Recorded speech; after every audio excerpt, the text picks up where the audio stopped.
عامر الیاس رانا صاحب، یہ ترمیم کب پاس ہو رہی ہے؟ کل پرسوں حکومت بڑی تیزی میں نظر آ رہی ہے اس وقت۔ دیکھیں، میرے پاس ورڈز ہیں پرائم منسٹر کے جو انہوں نے اتحادی جماعتوں سے کہے تھے کہ ہم جمعے والے دن فائنلی اس کو کلوز کر دیں گے، جس دن وہ میٹنگ کر رہے تھے سب کے ساتھ کہ نیکسٹ جمعے کو، اور پھر یہ تھا کہ منگل تک سینٹ سے ہوگا، لیکن ابھی جو اطلاع ہے وہ یہ ہے کہ کل ہی سینٹ سے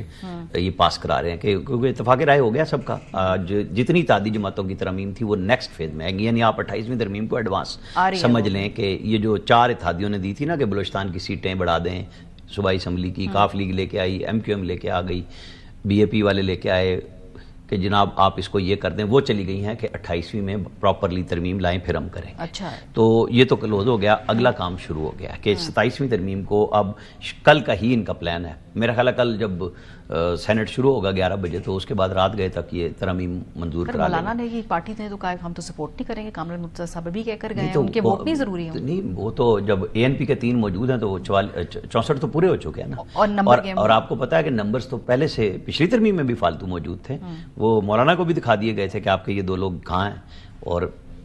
پی ٹی آئی کے تو سارے نام اوپن ہو گئے ہوئے تھے، قومی اسمبلی کے بھی اور سینٹ کے بھی، جو آج تک مشکوک ہیں۔ ابھی تک حکومت انہی پہ اکتفا کرے گی، پی ٹی آئی کے مشکوک ووٹس اور مولانا کے؟ میرا نہیں خیال کہ انہیں کوئی مشکوک ووٹ ڈالنے کی ضرورت پڑ رہی ہے، ان کو کلیئر ہے۔ قومی اسمبلی میں تو کوئی ویسے ہی بہت تہائی سے کہیں زیادہ ہے، تو یہاں پہ بھی وہ اگر ضرورت ہوئی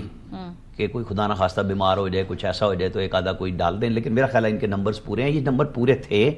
اس کے بعد یہ مسودہ بنا تھا اور پبلک کیا گیا بلاول بھٹو کی طرف سے، وہ بھی ایک پلان تھا کہ این ایف سی وغیرہ ڈال کے آپ کہہ دیں گے بعد میں کہ جناب دیکھیں ہم نے 18ویں ترمیم بچا لی، ہم نے نہیں جانے دیا، تو وہ پولیٹیکل فیس سیونگ بھی ہو گئی اور وہ بھی ختم ہو گیا کہ جناب دیکھیں پچھلی دفعہ جو مولانا اور پی ٹی آئی دونوں ان کا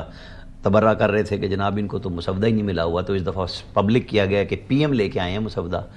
زرداری صاحب کے حوالے کیا، لہذا ہم نے خود بنایا ہے۔ تو اب وہ بات چلی گئی نا پیچھے، اب آ گئی ہے کہ جی کیا کرنا ہے، تو کیا کرنے میں وہی مسودہ ہے، بس وہ 48 کی بجائے 49 شکیں ہو گئی ہیں کہ زرداری صاحب کا جو استثناء یعنی پریزیڈنٹ کا جو استثناء ہے وہ آگے بھی کنٹینیو کرے گا، ورنہ جو کیبنٹ نے اپروو کیا تھا 48 شکوں کا وہی تھا اور 49 تھی ہوگی۔